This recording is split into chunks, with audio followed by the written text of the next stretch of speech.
두 번째, 여러분들에게 중요한 질문을 드리고자 하는데 그것은 뭐냐면 이 소크라테스의 죽음과 예수 그리스도의 죽음을 우리는 한 번 더 생각해 볼 필요가 있습니다. 소크라테스도 악법에 의해서 죽임을 당한 것처럼 보이고요.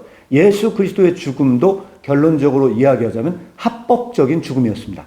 예수님을 실제로 유대법과 그 당시에 로마법의 법정에 세웠을 때 예수 그리스도의 죽음은 불법적인 죽음이 아니었다는 것을 성서는 말하고 있습니다. 예수 그리스도의 죽음은 결국은 합법적인 과정에 의해서 죽음을 이룬 것처럼 보입니다. 그렇다면 여기에도 똑같은 질문이 들어있습니다. 어떤 거냐면 악법도 법이다고 얘기하면서 죽은 소크라테스의 죽음처럼 예수님도 결론적으로 얘기하면은 그 십자가상에서 그 법에 저항하지 않고 순응하면서 죽은 것처럼 보입니다. 그렇다면 이러한 죽음은 정말로 악법에 저항하지 않은 것인가? 이 부분에 대한 것은 소크라테스의 죽음과는 어떻게 다른가? 이 질문에 대해서 대답하기는 결코 쉽지 않은 것처럼 보입니다. 제가 여러분들에게 이 부분에 대해서 궁극적으로 가장 근본적인 차이를 하나를 말씀을 드리고 여러분들에게 마무리하고자 합니다.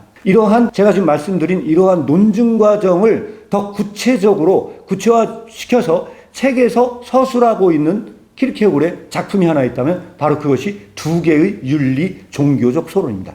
제가 여러분들에게 이 말씀을 드리는 것은 두 개의 윤리 종교적 소론에 나와 있는 일부의 텍스트의 내용을 제 말로 소화해서 말씀을 드리고 있는 것이고요. 제가 이 부분에 대해서 궁극적으로 소크라테스의 죽음과 예수 그리스도의 죽음의 차이를 말씀을 드리자면 이렇습니다. 자, 겉으로 보기에는 예수 그리스도의 죽음과 소크라테스의 죽음은 마치 법에 순응한 것처럼 보인다는 측면에서는 같아 보입니다.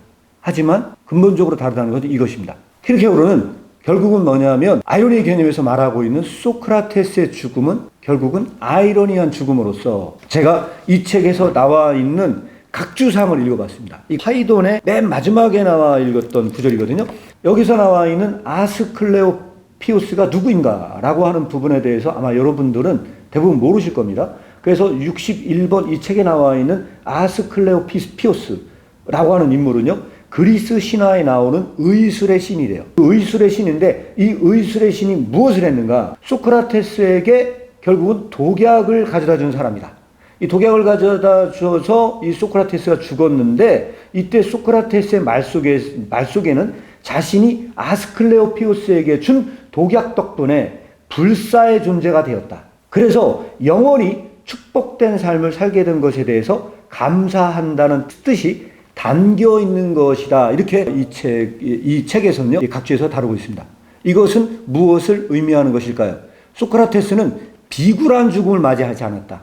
소크라테스는 정말로 떳떳한 죽음을 죽었으며 그에게 독약을 준 그 사람에게 감사의 표시를 뜻했다. 그럼에도 불구하고 소크라테스의 죽음에는 하나의 중요한 지점이 다뤄져 있습니다. 그것은 뭐냐면 그 사람을 죽인 그 법은 악하다는 것이고 그 악한 수많은 사람들, 그를 죽인, 그를 결국은 죽음에 몰아넣은 그 사람들은 잘못된 일을 했다는 것을 폭로하기 위한 죽음이었다는 것이죠.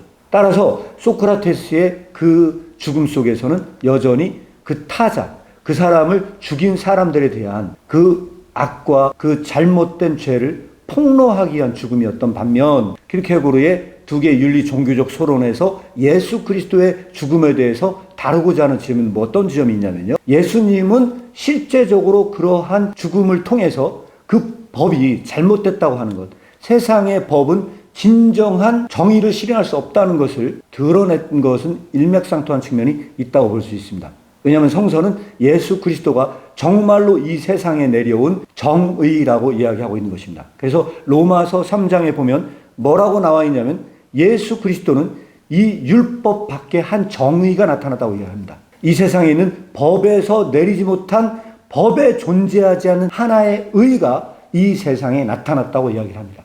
그런데 그 의가 이 세상에 나타났을 때 이 세상에 있는 그 법 자체가 그 의를 십자가에 못 박은 사건으로 설명하고 있는 것이 성서의 텍스트라고 한다면 결국 예수 그리스도는 이 세상에 있는 법이 얼마나 불법적인지 그것을 폭로한 죽음이지 않았나 하는 것이 저 개인적인 생각이고요.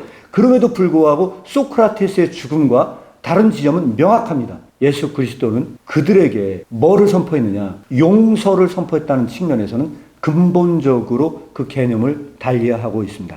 그들을 정죄하고 있지 않다는 것입니다. 여기서 중요한 측면은 소크라테스의 죽음은 명확하진 않지만 그의 죽음에서 그들을 정죄하고 있는 반면 예수 그리스도의 그 죽음의 깊이에서는요, 그들을 용서하고 있다는 측면에서는 분명히 그 관점을 달리하고 있다.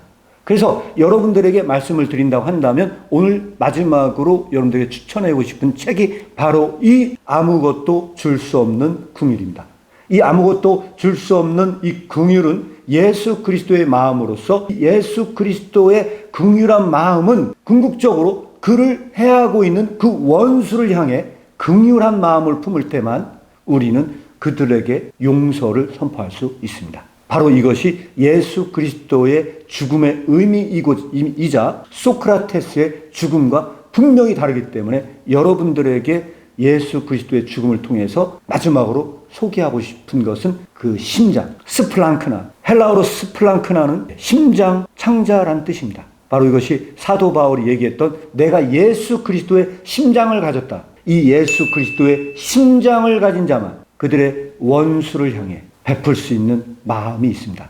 바로 그것이 긍휼한 마음이고요. 이 긍휼한 마음을 가진 자만 용서하며 죽음에 이를 수 있기 때문에 바로 이 긍휼을 설명하고 있는 책이 아무것도 줄 수 없는 긍휼입니다. 여기까지 간략하게 두 개의 제가 작품을 소개하면서 마무리하고자 합니다. 여러분들은 어떻게 생각하십니까? 누가 정말로 악법에 저항했으며 누가 이 죽음에서 가장 진실한 죽음을 맞이했는지 여러분들 스스로 답해 보시기 바랍니다.